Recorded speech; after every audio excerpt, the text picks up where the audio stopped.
여러분, AI 혁명하면 어떤 기업이 가장 먼저 떠오르시나요? 아마 대부분 엔비디아를 생각하실 겁니다. 그런데요, 그 거대한 엔비디아의 심장을 뛰게 하는 정말 아는 사람만 아는 숨은 강자가 있습니다. 바로 AI 인프라의 핵심 중의 핵심, 이수페타시스인데요. 오늘 이 기업에 대한 모든 것을 탈탈 털어보겠습니다. 이스페타시스가 만드는 게 바로 이겁니다. 초고다층 MLB. 이름은 좀 어렵죠. 근데 아주 간단해요.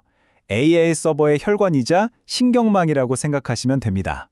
수많은 데이터가 막힘없이 초고속으로 달릴 수 있는 도로를 만들어주는 그야말로 대체 불가능한 부품인 거죠. 그래서 오늘은요, 먼저 이스페타시스가 왜 AI 시대의 숨은 챔피언인지 그 이유부터 알아볼 거고요. 이어서 이 기업을 앞으로 끌고 갈 강력한 성장 동력은 뭔지 짚어보겠습니다. 물론 좋은 얘기만 할 수는 없겠죠. 장밋빛 전망 뒤에 숨어있는 리스크는 없는지 냉정하게 분석해보고 마지막으로 투자자 관점에서 최종적으로 뭘 점검해야 할지 그 전략까지 같이 세워보겠습니다. 자, 그럼 첫 번째 파트입니다. 도대체 어떻게 이수페타시스가 전 세계 빅테크 기업들의 핵심 파트너가 될 수 있었는지 그 본질부터 한번 들여다보죠. 핵심은 바로 이 18층 이상이라는 숫자입니다. 이게 왜 중요하냐면요. 우리가 쓰는 일반 전자기기에 들어가는 거랑은 아예 차원이 다른 기술이거든요. 최신 AI 가속기는 24층, 심지어 30층이 넘는 거의 기판으로 초고층 빌딩을 짓는 수준의 기술을 요구합니다. 이걸 제대로 만들 수 있는 회사가 전 세계에 손에 꼽을 정도예요.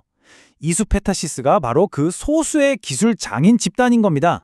자, 그럼 이제부터는 이 기업의 미래를 아주 밝게 보는 이른바 강세론의 핵심 근거들을 하나씩 살펴보겠습니다. 도대체 왜 시장이 이토록 이수페타시스에 열광하는 걸까요? 이 그래프 하나가 사실 많은 걸 말해주죠. 숫자는 거짓말을 안 하잖아요. 2022년에 6천억 원대였던 매출이 불과 4년 만에 1조 6천억 원을 넘어설 걸로 전망됩니다. 이건 AI 붐이 단순한 기대감이 아니라 이렇게 진짜 돈으로 실제 매출로 찍히고 있다는 가장 확실한 증거라고 할 수 있겠죠?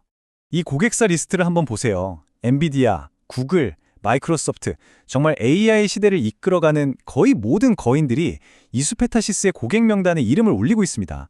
이게 그냥 부품 납품하는 수준이 아니에요.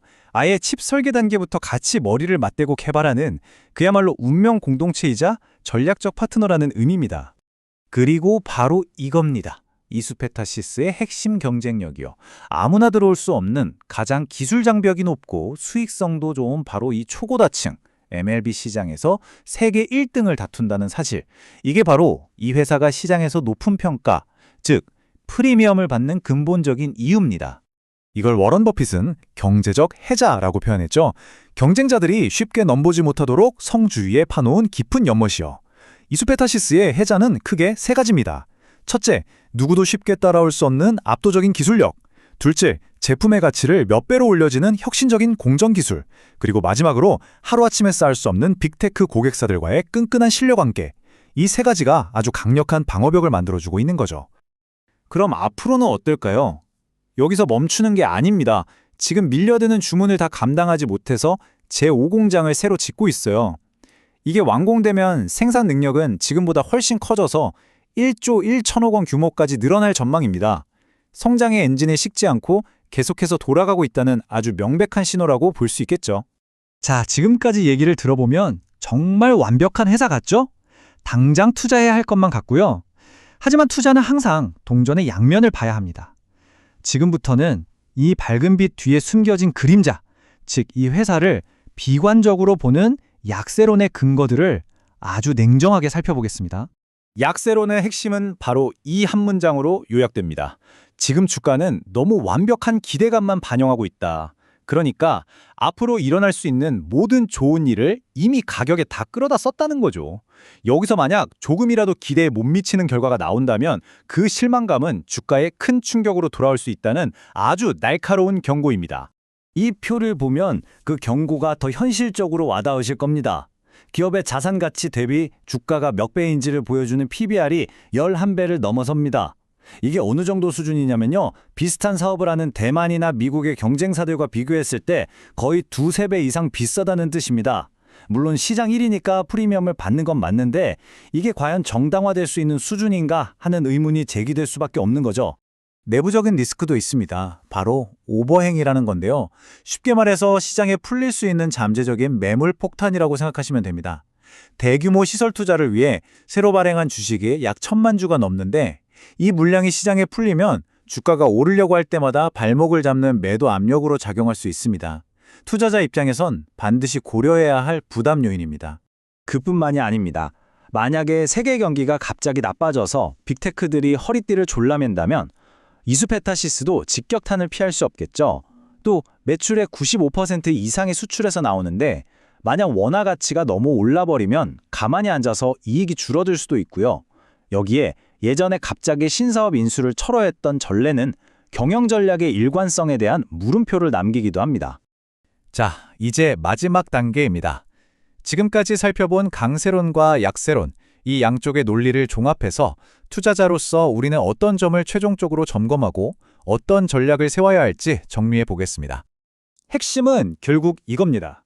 한쪽 저울에는 AI라는 거대한 파도 위에서 독보적인 1위 자리를 차지한 엄청난 성장 스토리가 놓여 있습니다. 다른 한쪽 저울에는 그 모든 기대를 이미 다 반영해버린 듯한 높은 가격과 여러 잠재적인 리스크들이 놓여 있죠. 이 성장과 리스크 사이에서 줄타기를 해야 하는 상황입니다. 그래서 실제 매매 전략을 고민하는 분들을 위해 기술적인 관점에서 중요한 가격대를 짚어드릴게요. 현재 주가를 기준으로 위로는 약 12만 5천 원 선이 아주 중요한 저항선으로 보입니다. 이 벽을 시원하게 뚫어내야 새로운 상승 추세를 기대해 볼 수 있고요.